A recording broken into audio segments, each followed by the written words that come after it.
Now at 10, a woman and child are dead following a Parsons, Kansas house fire. Plus, why area farmers are concerned about the quality of this year's wheat crop. And young anglers gather at the Neosho National Fish Hatchery for the annual Kids Fishing Derby. The 4 states' most watched news starts now. The mother and one of the children involved in a Parsons, Kansas house fire Wednesday have died of their injuries. This is KOAM News at 10. I'm Anthony Saviello. The Parsons Police Department today announced Kristen Vargas, the mother of the 4 children, died this morning in the hospital. One of her daughters, an 18-month-old infant, died in the hospital yesterday. 2 other children, a 7-month-old and a 4-year-old, are still receiving treatment in the hospital. The 4th child, a 6-year-old, has been placed with a relative. Police arrested another resident of the home, Jack Melton, at the scene on a charge unrelated to the fire. Officials are still investigating the fire itself. Meteorologist Lindsay Gaffney joins us with a first look at our weather. And temperatures now starting to drop down to the 70s.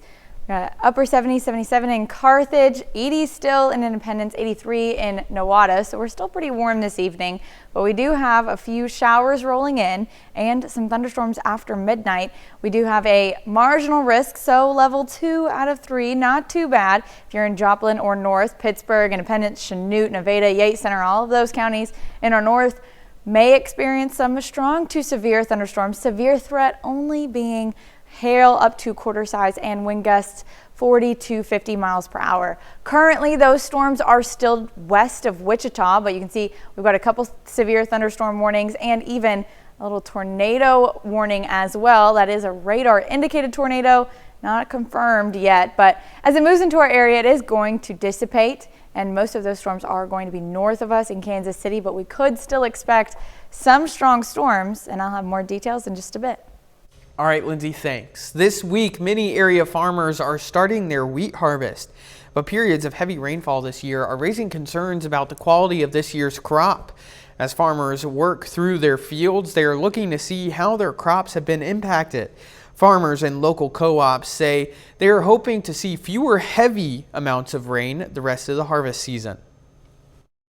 We are pleasantly surprised with the yields we're getting. I'd say they're still above average for wheat. We're not we weren't hurt too bad with it. We could have had, it would have been better without the 6 weeks of rain, but it's not as bad as it could have been. According to our KOAM Skywatch weather team, southeast Kansas is straddling drought conditions dependent on the rainfall within the next few weeks. Hundreds of kids in Neosho look to reel in a good time as they take part in this year's Kids Fishing Derby. Always the first Friday in June, this long-standing tradition at the Neosho Fish Hatchery is geared at getting children ages 7 to 12 interested in fishing. Some of these kids actually teach them how to fish. You'd be surprised how many kids have never fished before. So a lot of kids catch their very first fish right here at our fish hatchery. And that's an awesome feeling. It never gets old, really. The hatchery provided fishing gear for all the kids. There were 2 sessions this morning for them to choose from. Folks flocked to Grand Lake today to enjoy the warm weather for the kickoff of the Toes in the Grand Festival. We sent photojournalist Ty Parks to check out all the fun.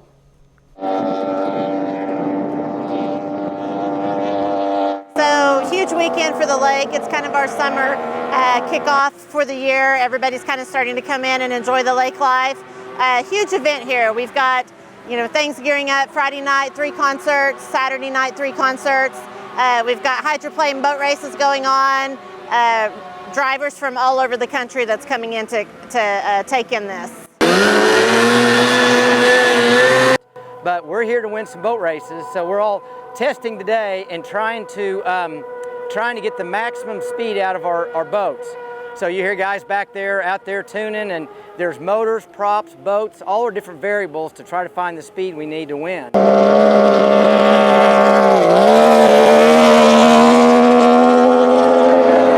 Sit on our knees, and that's so we can move around. So we don't have adjustable trim like a pleasure boat would have. So our body is the trim. So you get back and the nose comes up, and if it gets going too high, then you move forward and then the nose comes down. When you turn, it's cut out on the left side because we always go counterclockwise. So you lean out to keep the boat from rolling over. So we're the trim. So it's a physical thing. I think it's just really being able to celebrate Grand Lake. It's being able to celebrate Grove, and it's being able to just gather for 2 days and really just get ready for what we know is coming. This is a very busy, very exciting community. A lot of people vacation, they retire, they live here, and it's really just everybody coming together to celebrate the lake region. The festival continues through this Sunday. Joplin residents enjoyed some crawdads while taking in the great outdoors. Wildcat Glades Nature Group hosted a Crawdads by the Creek event. It featured live music, a dessert auction, yard games, and plenty of good eats. Officials say it's a great way to get the community out connecting with nature. So the funds that we raise tonight are actually going to go towards our education programs, help with trail maintenance, graffiti removal on the trails, all of those activities that we do throughout the year.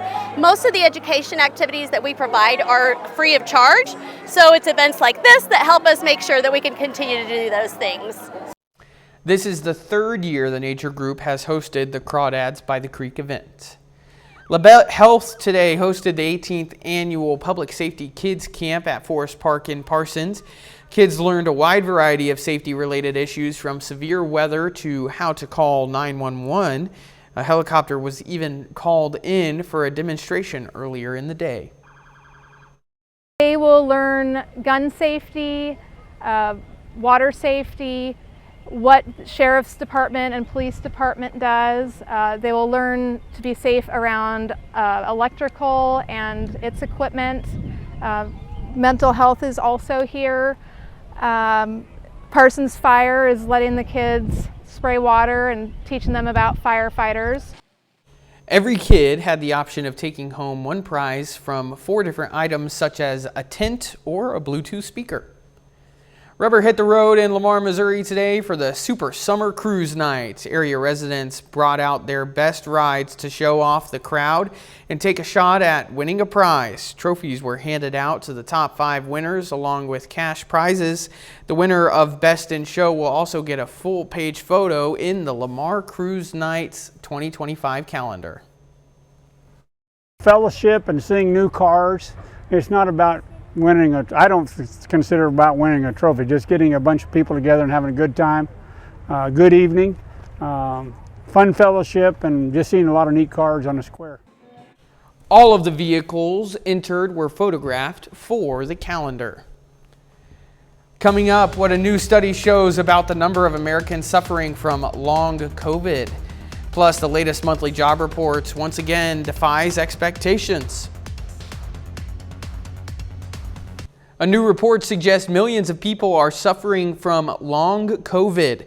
The National Academies of Science, Engineering, and Medicine estimates 6.8% of adults in the U.S. are still experiencing lingering symptoms. This despite being infected months or even years ago. Health effects include chronic fatigue and brain fog, and in some people the symptoms are so bad it impairs their ability to work or attend school for up to 2 years. You may still see some people who get long COVID despite having been vaccinated. And women, not surprisingly, people with chronic underlying illnesses and people who had more severe cases of COVID are more likely to progress to long COVID. Researchers say there's no one-size-fits-all way to treat long COVID, in part because it is associated with a wide range of new or worsening health conditions. It also encompasses more than 200 symptoms involving every organ system. The U.S. labor market once again defies expectations. A new report shows employers ramped up hiring last month. Bradley Blackburn has a look at inside on the numbers. The healthcare industry led the way in the latest jobs report, adding 68,000 employees in May. Restaurants and other businesses in the leisure and hospitality industry brought on 42,000 positions. And the professional, scientific, and tech industries grew by 32,000 jobs. In all, the economy added 272,000 workers last month, a much bigger increase than expected and up more than 100,000 from the previous month. The unemployment rate pretty much held steady at 4%. CBS News business analyst Jill Schlesinger. It does appear that the U.S. economy is doing very well. Job creation was broad-based across a number of sectors. The report also showed workers' wages increased 4.1%, which was better than expected. And when people make more, they tend to spend more. Americans' willingness to spend and a strong labor market is fueling the economy, but also keeping inflation high. The Federal Reserve boosted interest rates in an attempt to lower inflation. The latest job data could force them to keep rates high longer. Not that they're rooting for the labor market to fall apart, but they want to see job creation slow down. Their belief is that if wages come down slowly, people won't spend as much. And if people are not spending as much, then perhaps we will see the inflation rate also come down. The Fed will get a clearer picture of where things stand next week when the government releases new inflation numbers. Bradley Blackburn, CBS News, New York. Scandinavian furniture giant IKEA is putting a whole new spin on remote work. The company is looking to hire 10 people to work in its virtual store on the Roblox gaming platform. The Roblox outlet is called the Coworker Game. The virtual store opens on June 24th. This makes IKEA the first brand to offer paid work on the gaming platform. If hired, you will work in different sections of the online store, helping people choose their furniture and serving digital meatballs. A little later, we'll learn about a unique art experience beginning a 3-year journey in Joplin.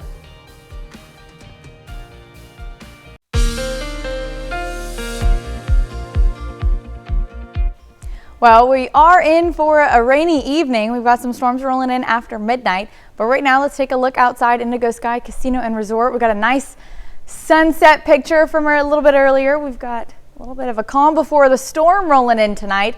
Now, it is a severe threat, but we're really not looking at any super severe weather in our area. Nothing like we've seen the last couple of months. We've had a few rain showers already pass by, but that main threat that we're looking at, a few isolated supercells going to be moving into the area, still west of Wichita right now, but they've had a few severe thunderstorm warnings and even a tornado warning on one of those cells. But as they move into our area, mostly going north, so we might just miss out on that severe threat.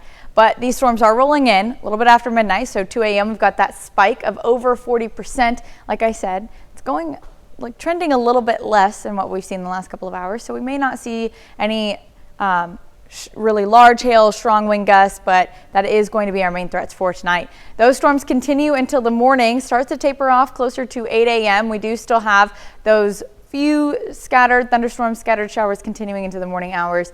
We'll have a nice little break during the midday hours. Still may see a shower or two pass by, but then that chance starts to spike back up in the afternoon. We've got some more storms rolling in tomorrow night, still a low threat, but it is a cold front passing through, and most of the time on cold fronts we do get those severe threats. Now, we go from about 89 degrees as a high on Saturday after that cold front passes in the evening, drops down to 78 degrees on Sunday, and then mid-70s for the next several days. So not a drastic front, but it is going to cool us off for a couple days. After those storms overnight, they continue into the morning on Sunday. We'll have some scattered thunderstorm chances and scattered rain showers continue on Sunday as well. Let's go ahead and take a look at that feature track. We've got storms rolling in after midnight, so here they go. Mostly in our northern counties, so Nevada is going to be seeing some of these strong to severe thunderstorms. Kansas City is really getting hit pretty hard.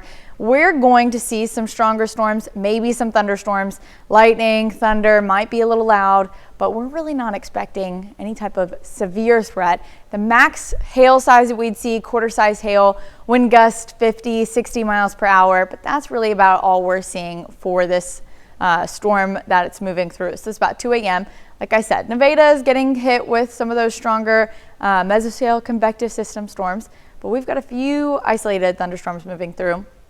About 3 a.m. finally passed through the metro, moving off to the east, so it's quick moving, and it'll continue off to our eastern counties. We still have a few rain showers, a few isolated thunderstorms still passing by in the early morning hours on Saturday, and those will continue well into the morning.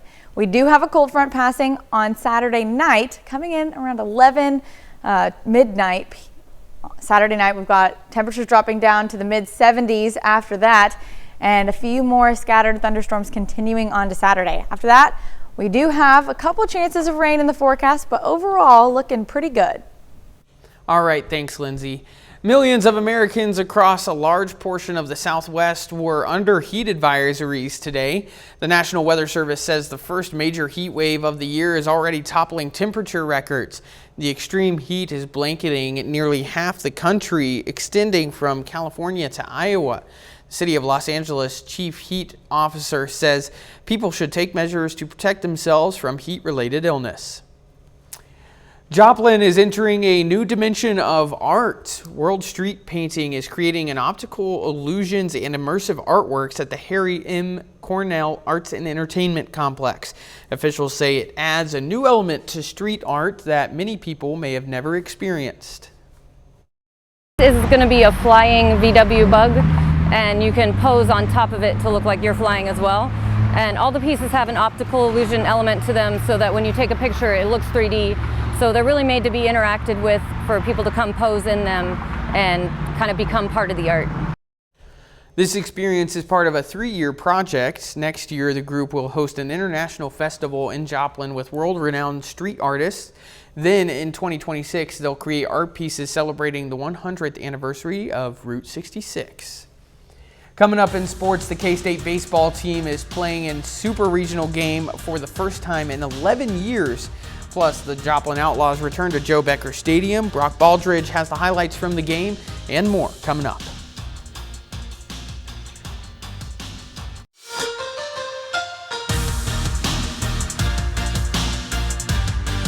Well, the Joplin Outlaws return home to Joe Becker Stadium this weekend. Joplin has only played in one game since Sunday, so the team looks to get back to their usual routine. Here we go from Joe Becker Stadium. Outlaws face the Piney Woods Timberhogs. Starting in the first inning, Drake Lee hits this ball up the middle as it rolls into the grass. Carter Mize races around third, and the Outlaws led 2-0 at that point. They score 4 runs in the first frame. So we go to the fourth inning now. Andre Jackson elevates this ball deep to center field, and it bounces on the warning track and goes over the short porch there. Some confusion at home plate, but the umpires do rule it a ground rule double. Joplin leads 5-0. And hey, here's a familiar face from KOAM. Later in the inning, local kid from Columbus, Kansas, Landon Midget, goes the opposite way for an RBI single. Outlaws now lead 9-0. On the hill tonight, Mr. Hill himself, Cole Hill that is, uses the breaking ball and the fastball to get a pair of strikeouts. Then Hill uses a 5-4-3 double play to get out of the third inning. Joplin stays undefeated at home. Outlaws win big 11-4. On Thursday morning, Chiefs defensive lineman B.J. Thompson suffered a seizure which sent him into cardiac arrest. According to Thompson's agent, he is awake and responsive. Kansas City Chiefs VP of Sports Medicine and Performance explained the situation of Thursday's events. He had a seizure during the meeting and then eventually went into cardiac arrest. Just as a side note here, the NFL mandates that we do these emergency action plans for every team in the league, home, away. And then, like I said, he's awake and alert, and he's headed in the absolute right direction. So all things good in a little bit of a hairy situation, but I thank you for your attention. The St. Louis Cardinals opened the first of a 7-game homestand against the Colorado Rockies on Thursday night. Game 2 of the series begins tonight. St. Louis looks to bounce back after their loss last night, and while the Cardinals were in a back-and-forth battle, but the Redbirds do come in the clutch in the later innings of this game. Cardinals win it 8-5. Dylan Carlson goes 2 for 4 with a double and 3 RBIs. In the American League, how about the Kansas City Royals? They were down 7-0 at one point, and Nelson Velazquez delivers the game-winning RBI. Royals walk it off as they storm back to beat the Seattle Mariners 10-9. In college baseball tonight, the Kansas State Wildcats are playing in only their second Super Regional game ever in program history. Winner of this best-of-3 series goes to the College World Series in Omaha. K-State had a 3-0 lead at one point, but Virginia comes all the way back to beat the Cats 7-4. Both teams get back at it tomorrow night at 2 p.m. And, well, the Joplin Outlaws, they are now 5-0, perfect at home this season. Always good to have the home team win all their games so far. Yeah, and shout out to Elise Snowy for pumping up the crowd while she's out there. Yeah, a really fun night to see her out there. All right, that's a look for sports. We're back with more news after this. It's an end of an era. Pat Sajak took his last spin at the Wheel of Fortune. In a first look preview released ahead of his final episode, the longtime game show host expressed gratitude to his audience. Sajak saying in part, quote, "It's been an incredible privilege to be invited into millions of homes night after night, decade after decade." Last summer, the 77-year-old announced he would retire after 41 seasons. Ryan Seacrest is set to take the wheel as host in September. Well, man, sorry to see Pat Sajak leave. And long career he's had. Yeah. I remember when I was 7 years old, I tried to go to one of those Wheel of Fortune things in Kansas City, and I was 7 years old, but you had to be 8 to get into the studio, so I wasn't quite old enough to see him, but hey, what a career he's had. Absolutely. And, you know, Ryan Seacrest isn't a terrible choice. No, so, not at all. No, yeah. We'll check in with Lindsay with a final look at weather. Well, we've had a few thunderstorms pass by the area. We've got another round moving in tonight. A little bit later in the evening after 11 p.m. Not a super severe threat, but we are looking at a low risk for severe weather. Those continue into Sunday, then temperatures drop to the mid-70s for the next several days. After that, we've got a nice sunny stretch ahead. All right, and a final sports note. Yeah, the Joplin Outlaws, they played 11 innings last night in a loss that was 15-12. They got back at 7 a.m. last night, so tonight, well, no road trip, so they get to go home back in their beds. And they still get a win. And they still get the win. Absolutely. Yep. All right. Well, that's our time for tonight. Thanks for watching. We'll see you here on the weekend tomorrow from all of us here at KOAM. Have a great night.